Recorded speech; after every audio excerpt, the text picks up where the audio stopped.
심심함이 사람을 만든다라는 내용으로 얘기를 좀 해보려고 합니다.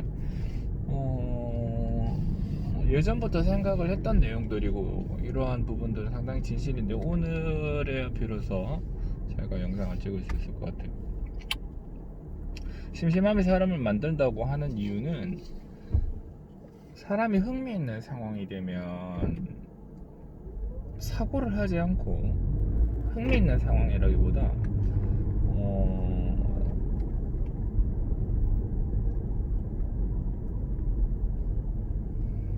말초적인 감각이 계속적으로 자극이 되는 상황이 되면요, 사람이 사고를 하지 않습니다. 발전적인 사고를 하지 않아요. 제가 계속 게임을 하고 있을 때는 갑자기 책을 읽는다거나 아니면 제가 이때까지 하지 않았던 뭔가를 하지 않습니다. 근데 사람은 이때까지 자기가 하지 않았던 뭔가를 할 때 발전을 하거든요. 그때 고통을 느끼기도 하고. 그런데 지금 자기가 이렇게 해놓은 것만으로 충분히 살 수 있다고 생각을 하게 되면, 그렇게 느끼게 되면 생각을 하지 않아도 자기의 몸이, 우리는 어제까지 오늘까지 살아왔던 방식대로 살려고 하죠. 주말도 어제 주말, 지난주 주말이랑 이번주 주말이랑 똑같죠. 사실은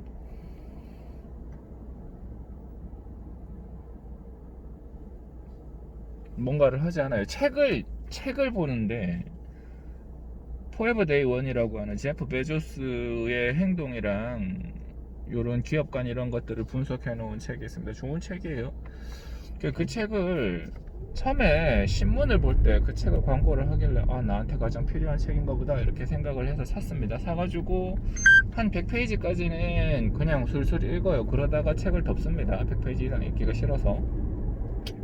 그러고 난 다음에 봤을 때 그 책을 또 읽어야 되잖아요. 근데 안 읽어요. 제가 집에 들어와서 씻고 텔레비 보거나 유튜브 보거나 게임을 하거나 뭐 어쨌든 공부할 때도 있지만 그렇게 하지 그 책을 다시 보지는 않습니다. 그런데 오늘 우리 딸이 저한테 쫄라가지고 애견 카페를 가재요. 개 카페를 가재요. 저는 개 카페 가도 별로 할 게 없거든요. 뭐 합니까? 개를 귀여워는 하지만 그렇다고 개랑 노는 게 즐겁지는 않습니다. 그 시간에 딴 거 했으면 좋겠지.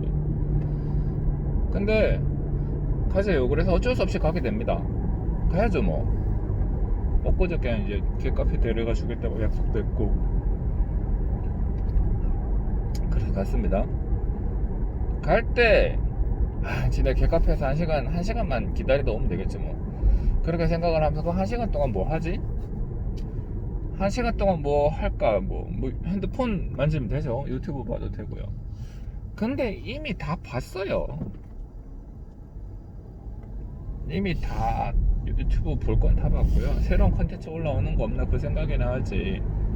들어가는 사이트도 어제 들어가는 사이트입니다. 그러니까 별다를 게 없죠. 그때 제가 책을 집었습니다. 포에버 데이 원. 그때 내가 이 책을 샀는 게 있는데 우연히 눈에 띄는 이 책을 가져가서 읽으면 되겠다. 그렇게 됩니다. 그래서 그 책을 가져가서 읽었어요. 아니나 다를까 역시나 유용한 내용들로 가득 차 있는 좋은 책입니다.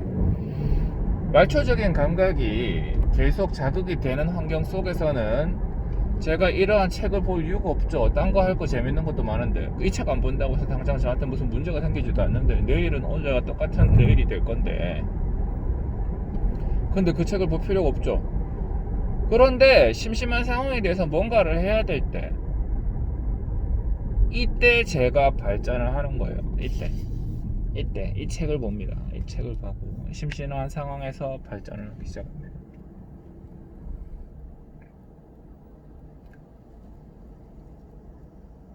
주로 우리 딸이랑 놀아주는 게 아니고 사실은 시간을 때우는 거죠.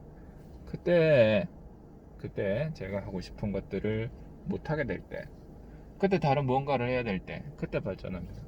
핸드폰을 놔두고 잠을 자보세요. 핸드폰을 하다가 잠들죠. 대부분의 사람들은 마지막까지 핸드폰을 만지다가 핸드폰 화면 속에서 자기의 힘이 다 떨어지는 순간 핸드폰을 땅바닥에 떨어뜨리면서 잠이 듭니다. 저는 그렇거든요. 저 말고 상당히 많은 사람들도 그럴 거라고 생각을 합니다. 근데 핸드폰을 한번 내려놔 보세요. 생각보다 많은 생각을 할 수가 있습니다. 잠은 생각보다 잘 안 와요. 누워있죠. 누워있으니까 괴롭습니다.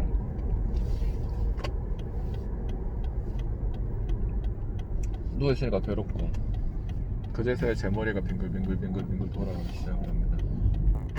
그래요. 항상 하던 거에서 벗어나기 때문에 그제서야 발전하기 시작하는 거죠. 뭐 유튜브도 예를 들어 봅시다. 제가 맨날 보던 것들을 보면 제가 가지고 있는 관심사가 비슷하게 소팅이 되면서 유튜브에서 연관된 영상이 뜹니다. 어제 봤던 그 영상이 오늘 또 보는 거고, 어제 봤던 그 영상이랑 비슷한 영상이 오늘 또 보는 겁니다. 대단할 거 없고 지겹죠. 그러다가 우연히 새로운 영상을 한번 보게 됩니다. 물론 재미없죠. 제 관심 굳이 꼭 이거 봐야 되는 것도 아니고 생판 모르는 거예요. 저는 이제 그런 거 하기 싫거든요. 근데 그러다가 간혹 가다가 한 군데가 탁 얻어 걸려서 막 뇌리를 찌르는 게 있어요. 그런 것 때문에 사람이 바뀝니다. 전 수영도 그렇게 시작했습니다. 수영을 하려고 수영을 한 게 아니고요. 우연히 뭐 가다가 영상 같은 거 한 개 보고, 그때는 유튜브가 이렇게 활성화되어 있던 시기도 아니었죠. 2014년도였으니까. 우연히 지나가는 영상 한 개를 보고 그래서 본 거예요. 그래서 수영을 하면 좋겠다 그런 생각을 하고 수영을 꾸준히 하게 된 겁니다.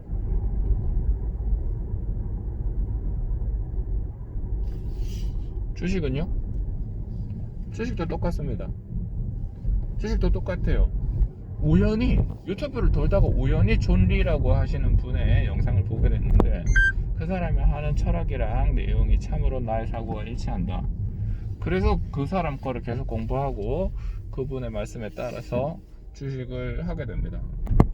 저도 이제 굉장히 주식에 많은 주를 가지고 있어요. 이제 제가 가지고 있는 돈을 조금씩 계속 이렇게 주식에 투자해서 시간이 지나니까 꽤 많은 주가 되어 있어요. 저는 이때까지 제가 샀는 주를 한 개도 팔지 않았습니다. 한 개 팔았어요.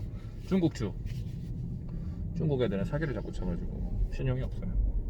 중국주는 팔았습니다. 그 외에는 단 한 주도 팔지 않았어요. 이때까지. 그렇습니다. 심심함이 사람을 만든다. 고난이 사람을 만든다랑 비슷하죠. 고난보다는 약한데 심심함이 사람을 발전하게 하는 중요한 계기를 제공해 줍니다. 항상 심심하게 있으라는 건 아닌데, 그러나 심심함은 실제로 사람이 발전하는 데 도움이 돼요.